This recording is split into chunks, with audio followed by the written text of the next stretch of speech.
Hello,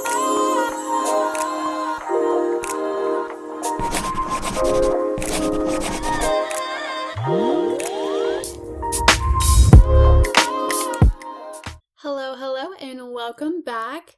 Welcome to week 2 of discussing unhealthy relationships and healthy relationships. So today we're going to be talking about possessiveness versus trust. So let's jump right in. Possessiveness is when someone is jealous to a point where they try to control you, who you spend time with, and what you do. While jealousy is a normal human emotion, it becomes unhealthy when it causes someone to control or lash out at you. This means getting upset when you text or maybe even hang out with people that they feel threatened by, wrongly accusing you of flirting or cheating, or even going as far as to stalk you.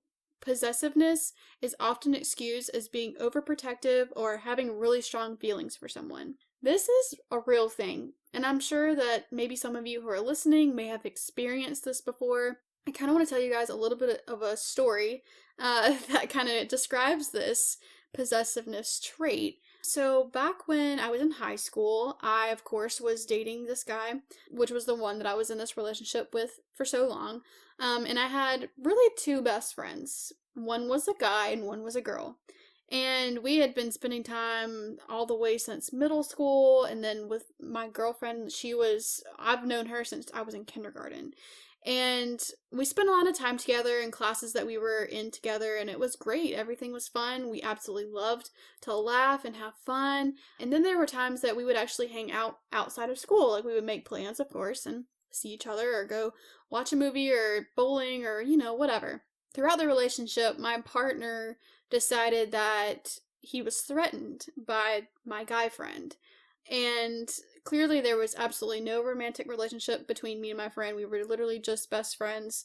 We were the perfect little trio, and he felt threatened by him. So anytime that I would say, oh, I'm going to go hang out with so-and-so, and I'm going to go hang out with them, I would get really upset, and he was like, I don't really want you hanging out with them, and wouldn't give me a real reason why he didn't want me to, but he just kept saying, well, actually, no, he kept saying that he didn't trust them. He didn't trust that me hanging out with them was going to be fine because I'm sure that he likes you, and, that kind of thing. Just making some excuses as to why I couldn't go spend time with them.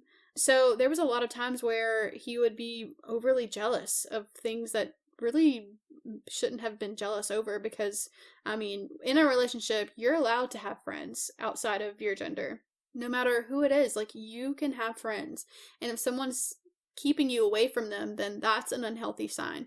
You need to make sure that if someone's trying to keep you away from someone because of jealousy or because of whatever it is, just know that's unhealthy, and you need to keep that in check, and you need to make it known and say, hey, why are you, what is the reason behind this, So just keep that in mind. Another story is when I was off to college, and this was really when a lot of things started getting worse because, of course, I was 2.5 hours away from home, and he couldn't be by me every single day, and he couldn't see what I was wearing or what I was doing.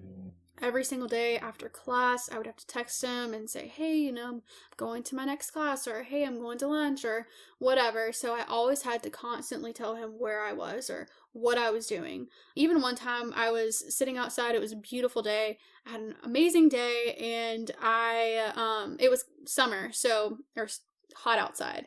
And I was sitting by myself. I was starting to study. I was doing some drawings for architecture class, and I happened to be wearing shorts that day. And he FaceTimed me on the phone and was like, hey, how are you? Checking in, of course, and realized that I was wearing shorts. I was like, yeah, I'm wearing shorts. It's hot outside. It's 80 degrees out here. It's hot. And he told me that I couldn't wear shorts outside because all I was trying to do was get other guys and basically try to show everything off that I have to them, and all this crazy stuff, y'all. And he literally blocked me all of a sudden on my phone and wouldn't call me back, and he wouldn't text me. He wouldn't respond to me on social media. He literally had a meltdown because I was wearing shorts that day. So just stuff like that, people telling you what you can wear and what you can't wear. There should be never anyone in your life except for your parents, of course, if you're at that age, to tell you what you can and can't wear. That's absolutely absurd. Absolutely absurd. Definitely an unhealthy sign. I should have just let him continue to block me. But just know that no one should ever tell you what to wear. Another story that kind of goes along with this was I was a resident assistant at Clemson University for almost all of my years there except for 1 or 2. And I had this really good friend that we had just got off out of a staff meeting, and it was pretty late because we always had our staff meetings from 9:30 p.m. to 11:30 p.m. Yeah, it was kind of crazy. But it's dark outside, of course, once you get out of that. And my particular housing that I was living in, it was like apartment style, so it wasn't like in a dorm. So I had to walk outside to go to back to my place. And one of the RA friends on our team, literally the most sweetest human being ever, he was a gentleman in any sort of way that you can even think of. He was a phenomenal person, is a phenomenal person, and had an amazing girlfriend that we all loved so much. And he was just a friend saying, hey, I'm gonna walk you back to your apartment because, you know, you never know. People, it's like out outside environment. Anybody could be in that area. So he's like, hey, I'm just gonna, walk you to your apartment. That way, I'll just make sure you get back safe. And we had this conversation about a movie that we had seen in our staff meeting. I believe it was about one of the rape cases on a university campus. And he actually wants to become a psychologist and I talk with people and help them through a lot of things. So he was just really passionate about this, and he was talking to me as we were on the way back to my place. And of course, in my back pocket, my phone is just blowing up, guys. And it was just insane how many calls, how many texts. And when I was walking, because I just texted him that, hey, I'm leaving, I'm going back to my house. So it's like, I'm not dead. He knows I'm alive. But we were having this conversation as we were walking back, and I didn't want to be rude and say, hey, hold on a second, let me answer this phone call, knowing it was just going to be him, and it was just going to be like, oh, what are you doing? Where are you at? That kind of thing. So I ignored the text, I ignored the calls, and finally it just became so annoying where we finally got to my apartment. We were kind of sitting outside and we were just kind of finishing up our conversation, and I was like, hey, let me get this because it's, I need to answer this phone call.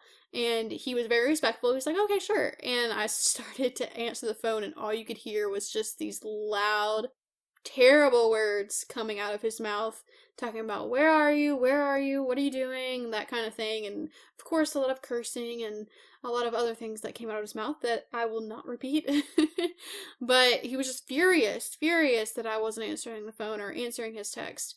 And there should be no reason in the world that anyone is angry with you because they didn't answer the phone a certain time or they didn't text you back immediately. That's a red flag, people. If someone's doing that to you right now, that's unhealthy. You need to cut that out. But yeah, so basically I was like, oh yeah, I'm talking to so-and-so about, and then, oh my gosh, the fact that I said it was a guy, he lost it. So this possessiveness was just over the top. There should be no reason anyone is treating you that way over something so small as talking to a friend who happens to be the opposite sex of you, or just walking down the road or walking to your class with shorts on when it's 80 degrees outside. None of that should ever be a reason that people are always constantly trying to figure out what you're doing and what you're wearing. That's unhealthy. Do not recommend it. So the opposite of that, of course, which we all really want, is trust. Confidence that your partner won't do anything to hurt you or ruin the relationship. In a healthy relationship, trust comes easily, and you don't have to question the other person's intentions or whether they have your back. They respect your privacy and would never put you through a test to prove your loyalty. How amazing would that be? I'm still searching for that. But it's just so nice to know that. in a relationship, you can trust your partner, trust that they're not going to, go crazy whenever you say, hey, I'm going to go spend some time with my friend, or hey, I'm having this conversation with so and so. Give me a second. I'll, call you back after. And just knowing that they trust you, that you're not going to go behind their back and do anything suspicious or do anything that would potentially hurt them. Just knowing that you have that trust in them is something that you should look for in a healthy relationship. So today I challenge you guys to take a look at your relationship and determine if your partner or friend is allowing jealousy to dictate who you can spend time with. These could be signs of unhealthy relationships that you don't want to let continue. You want to catch them sooner rather than later. Thank you guys for listening. Next week we will be continuing the conversation and dissecting manipulation versus honesty. Until next time, make today a courageous one.